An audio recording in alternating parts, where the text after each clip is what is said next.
Hi there. Welcome to the Sulip Fix.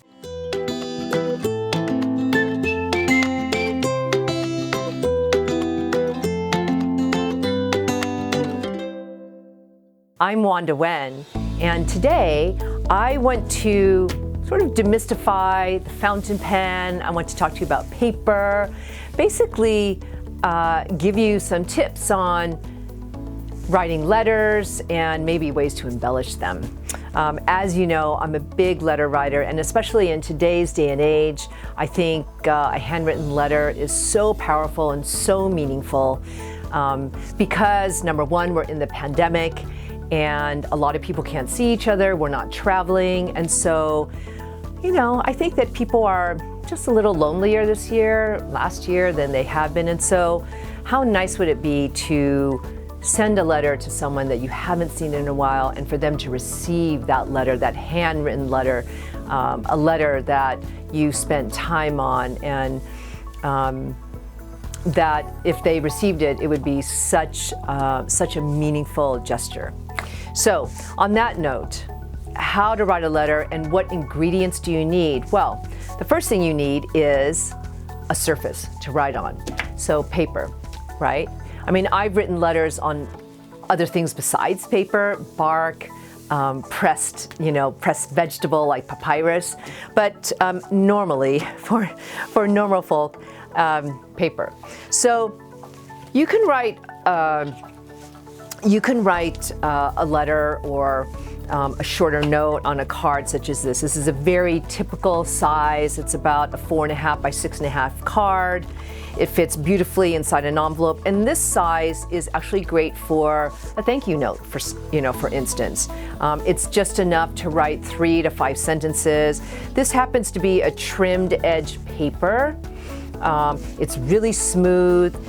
You'll see it takes fountain pens beautifully. And it's got a really nice envelope, a deep point, which I love. It's just a little bit more elegant than those typical commercial square flaps. All right, whoop. Okay.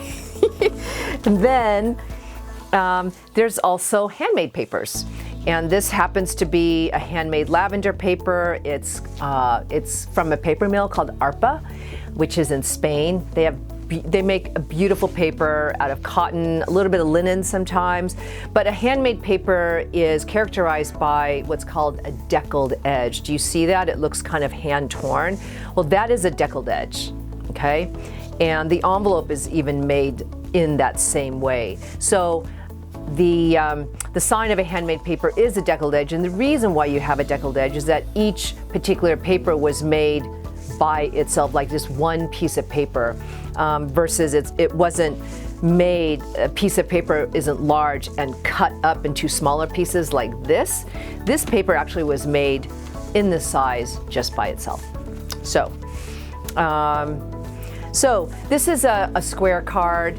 This takes a little bit more postage, usually 11 cents more to send through the mail, but sometimes it's nice because it's just a different shape and it's just a different surface, all right?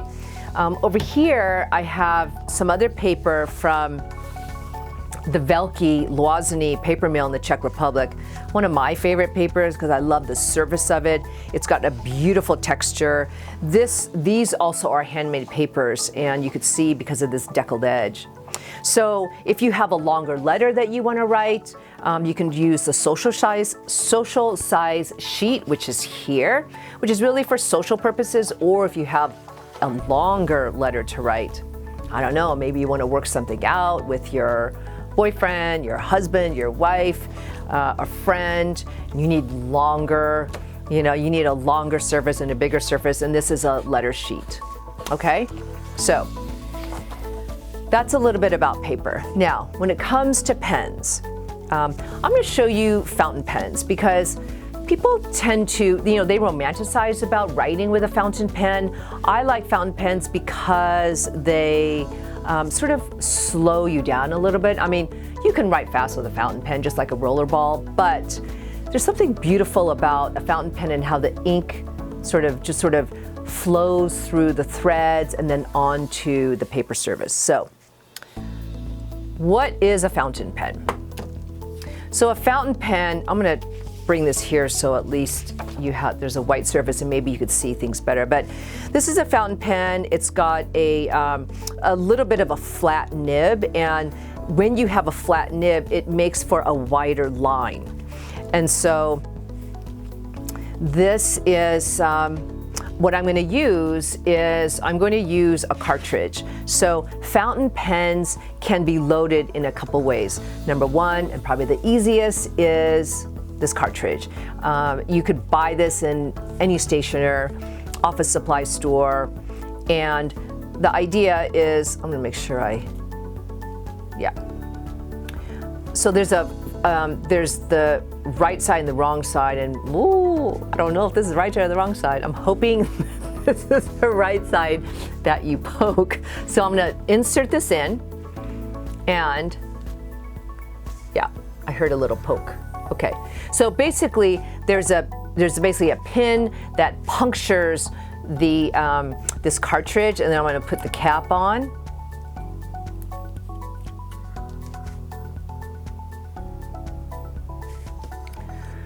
Oh, I think I'm having a little bit of technical difficulty. Oh, here we go. Okay, all right. So basically what I'm doing is shaking.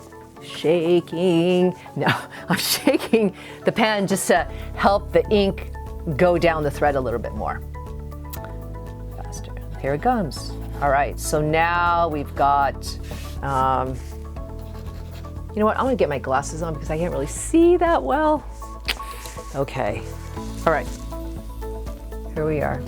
So basically I inserted a black ink cartridge, and you can see that this pen now is writing in black.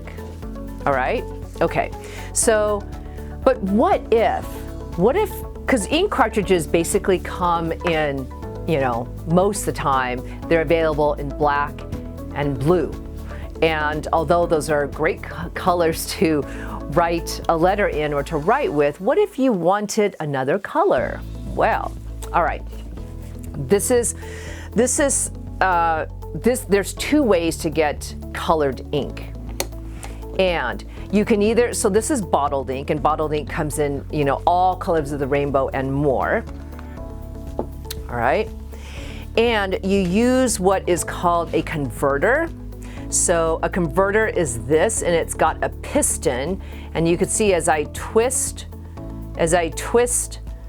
the piston one way, it draws, I don't know if you can see, but it draws up the ink. So I'm going to, so right now it's empty. There's no ink in here. That's why it's clear.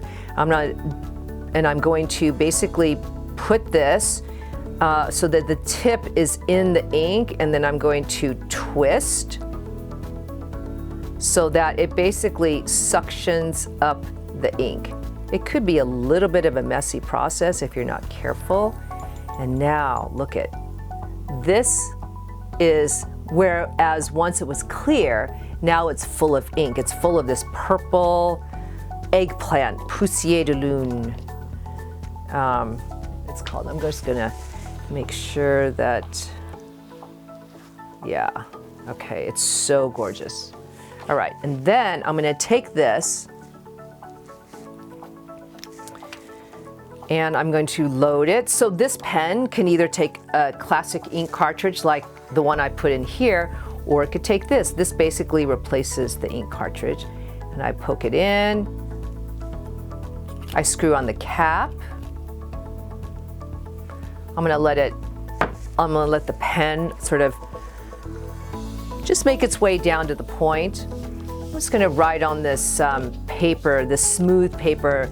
It's actually paper from the original Crown Mill paper factory in Belgium. Let me see. I actually had this pen loaded with black before, and so now that I've loaded in the eggplant color, I don't know if you can see, but it's turning from, it had a little bit of residue of black, and now it's turning purple. Hello there.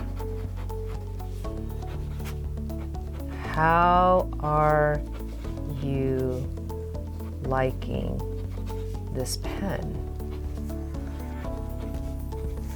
I love it. Okay, see? So now you could see that I had black loaded in here prior to this show, and I loaded in the eggplant color, and you could see how my color is gradating, and it's sort of actually creating an ombre effect, which, if you wanted to, that actually could be intentional. And imagine this long letter, you know, with your words, and it's ombreing from black to eggplant to orange to pink to, you know, imagine it could be quite beautiful. So anyways, so this is how you would use a bottled ink and use it in a pen like so. You use a converter, okay? Now, if you don't want to even deal with all of that, mishigosh, you can also take a pen. This is the same, this is a fountain pen.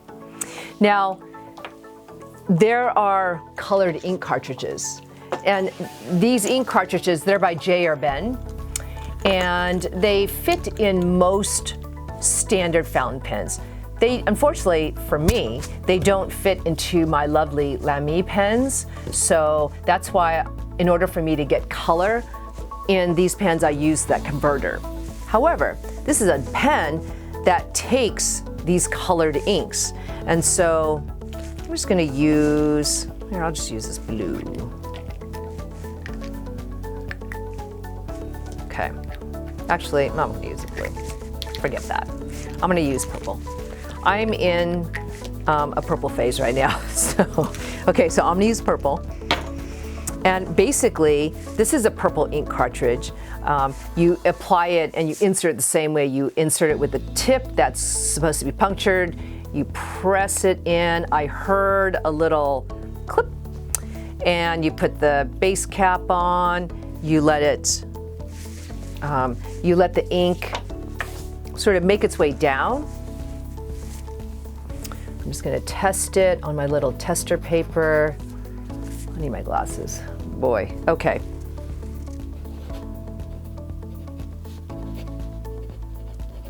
Dear Sulip Fix viewer, I'm so happy to have you with me today. All right. Love, Wanda. So now I have this beautiful purple handmade paper with this eggplant ink. Now, what Sulip Fix do I have in store for you? By the way, I get asked this question a lot. What does Sulip mean? That is a weird, funny name. Well, it rhymes with tulip, by the way, which is one of my favorite flowers. But Sulip is, it's a Chinese name, and its loose translation is one's life destiny is to seek wisdom. It's actually pronounced Sulip, and its literal translation is established scholar. So that's what Sulip is. It's also my middle name. And then another little tidbit. The Sulip Fix. Why the Sulip Fix? Like, what on earth, like, why that name? Well, I'll tell you why. So I had a store for 25 years, a retail store on Melrose Avenue in West Hollywood. And people would come, guests would come often, and after a while, people would start saying, gosh, I just needed a Sulip Fix. Right? Because coming into the store with the papers and the pens and everything so beautiful, and the wedding invitations and the gift wrap, people just needed a Sulip Fix. So that's where it came from. All right, now, what am I going to show you? So I'm going to take this paper and I'm just going to enhance it and embellish it. So I prepared this beautiful collection of pressed flowers. Here, I don't need my glasses now. And I'm basically going to take I prepared for myself a mixture of white glue, Elmer's glue is fine, and water. And why did I mix it? Just because I wanted a thinner glue, a little more viscosity, okay? And then I just have a little paintbrush. And I'm just going to, let's see, which I'm going to use this. I'm going to use my brush and just lightly apply the glue mixture. Again, it's just a combination of like white glue, all-purpose glue, and water, like 50-50. Okay, and I'm just going to lightly place it here. And I think I'm going to have a little bit more fun. I'm going to take a petal from one of the other flowers. These are very delicate, these pressed flowers. Now, where do I get these pressed flowers? Well, I have a long time, oh, that's not very attractive. It kind of tore. I have a long time friend that provides these flowers for me. Now, but you could do this yourself, okay? All you need to do is go outside, get you some fresh air, inhale all that beautiful, nutrient-rich oxygen outside, find some flowers that you love, put them in between paper towels, put it in some pages of a book, and press them and wait for a few, I would say wait for a week to let all the moisture come out, and then you have pressed flowers. So I'm just using the petals from another flower to put there.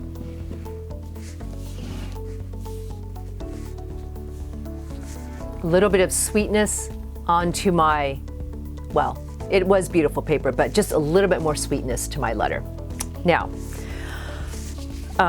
one other thing I want to show you is, okay, so I'm going to send this letter to you, and I challenge you to write a letter or write a note to someone who you really need to write to. You know you need to write to somebody, right? There's a thank you need to write, whether it's thanking your parents for the great life that you have, or maybe a friend sent you something over the holidays and it was really special. They put a lot of thought into it and you haven't said thank you. Or maybe you did, but maybe write them a letter. In fact, I'm gonna challenge you to write something. And if you put in the comments and you tell me that you're gonna write a letter, I will send you a sheet and an envelope, handmade, for you to write on, and I will send it to you for free. So, but you got to do this within 4 weeks of watching this video, all right? So, I challenge you, and I'll do this for free. I'll send you some paper. So, I want to talk to you about stamps. I'm kind of a stamp nerd. I'm a postal office nerd. I mean, when I've traveled quite a bit in my life, and whenever I'm in a different city, one of the first places or one of the premier places that I need to go is the post office, because I love going to the post office because, first of all, the stamps are incredible, and there's so much culture and history and just artistry in stamps, especially foreign stamps like European stamps. And you know, the U.S. has their own great stamps. I mean, if you go to USPS.org or .com, I can't remember, but the United States Postal Service, you can get great stamps. They have actually some very interesting stamps.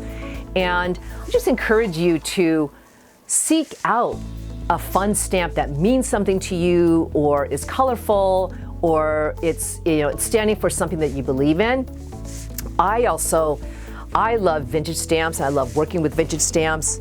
You can get them through Etsy.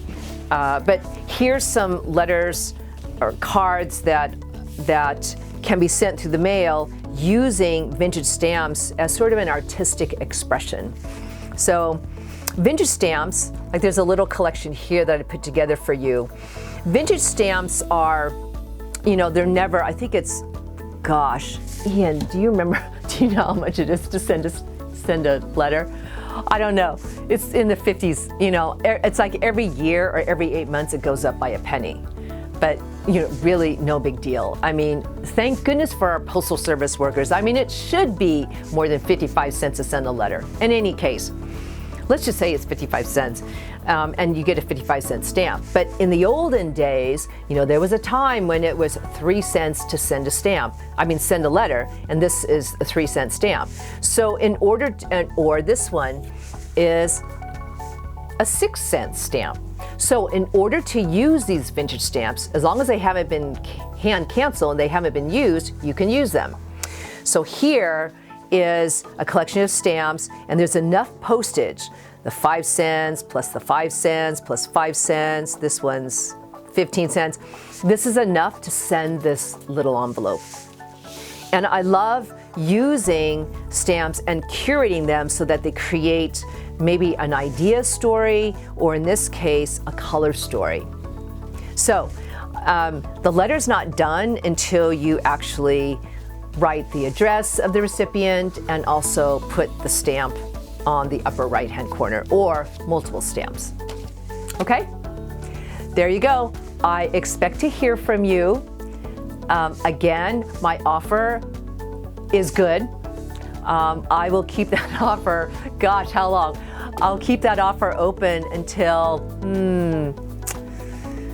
June 1st. All right, so if I hear from you between now and June 1st, and it'll have to be an honor system. After you've watched this and you want some paper, I'll send it to you for free, but you've got to promise me that you'll write within 4 weeks to someone. All right, that's the Sulip Fix for today. Thanks for watching. Please comment. I hope to hear from you, and stay tuned for more. Bye.